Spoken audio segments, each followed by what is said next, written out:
Firebase হোস্টিংয়ের জন্য প্রথমে আমরা যে অ্যাকাউন্ট থেকে ফায়ারবেস ইনস্টল করছি ওই অ্যাকাউন্টে গিয়ে তারপর হোস্টিং অপশনটা চালু করতে হবে। আর এই যে অপশনটা সিএলআই, এটা হচ্ছে একবার কম্পিউটারের জন্য। এরপরে হচ্ছে গিয়ে আমরা কমান্ড লাইন ওপেন করব। তারপরে আমি আর কি লগ ইন করবো আমার ফায়ারবেস অ্যাকাউন্টে। তো আমার অলরেডি একটা লগ ইন করা আছে, তো এটা এখানে শো করতেছে আমার এই অ্যাকাউন্টটা লগ ইন করা, কিন্তু আমার প্রজেক্টটা এই অ্যাকাউন্টে না, তাই আমি লগ আউট করতেছি।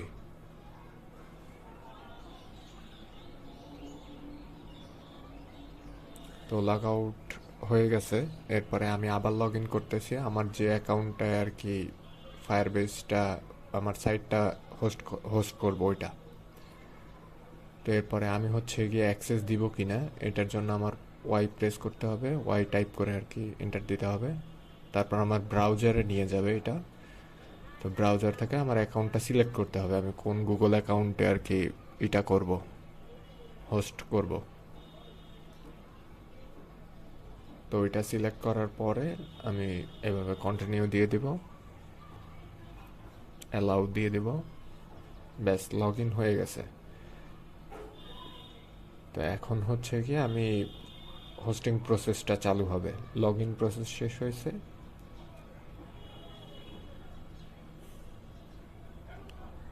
তো আমি এখন এইখান থেকে যে কমান্ড আছে ওইটা দিব, ফায়ারবেস ইনিট।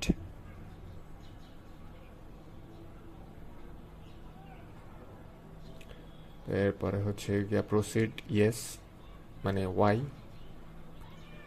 তো এরপরে আমি হচ্ছে গিয়ে কিবোর্ডের আপ ডাউন অ্যারো সিলেক্ট করে আমি আমার অপশনটা সিলেক্ট করব, hosting configure file for Firebase hosting and. এটা হচ্ছে গিয়ে আমি স্পেস, কিবোর্ডের স্পেস ক্লিক করে তারপর সিলেক্ট করে এন্টার দেব। আর এটা হচ্ছে ইউজ এক্সিস্টিং প্রজেক্ট। দেন আমি আমার প্রজেক্টটা সিলেক্ট করব যে আমি কোন প্রজেক্টটার সে হোস্ট করতে চাচ্ছি। তারপর এইখানে হচ্ছে কি আমি পাবলিক ডিরেক্টরিতে আমি একটা ফোল্ডারের নাম লিখবো, সেটা হচ্ছে ডিস্ট। এনপিএম রান বিল্ড দেওয়ার পরে ডিস্ট ফোল্ডারটা ক্রিয়েট হয় এই জন্য। তো এরপরে হচ্ছে যে আবার যে অপশনটা আসছে এটার ক্ষেত্রে আমি দেব হচ্ছে ইয়েস দিব।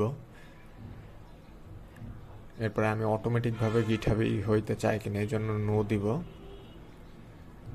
তো ইনিশিয়ালাইজেশন কমপ্লিট হয়ে গেছে। তো এখন আমি npm রান বিল্ড দিব।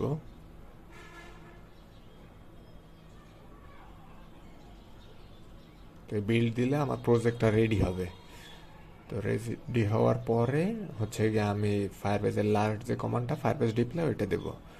আর হচ্ছে গিয়া আমি যদি কিছু কোডের কিছু চেঞ্জ করি তাহলে আমার এই লাস্টের দুইটা কমান্ড বারবার দিতে হবে, npm রান বিল্ড আর দেন আমার দিতে হবে ফায়ারবেজ ডিপ্লয়।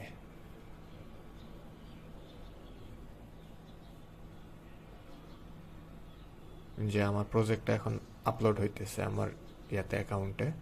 তো ডিপ্লয় কমপ্লিটেড। তো এরপর হচ্ছে গিয়ে আমার নিচের যে লিঙ্কটা ওইটা যদি আমি ওপেন করি তাহলে হচ্ছে গিয়ে আমি আমার প্রজেক্টটা লাইভ দেখতে পাবো। এখন অলরেডি এটা হোস্ট হয়ে গেছে। মাঝে মধ্যে একটু কয়েক মিনিট সময় নিতে পারে, কিন্তু যে প্রজেক্টটা মানে কমপ্লিট হয়ে গেলে তারপরে একটু পরেই আমরা দেখতে পারবো ব্রাউজারে চেক করে।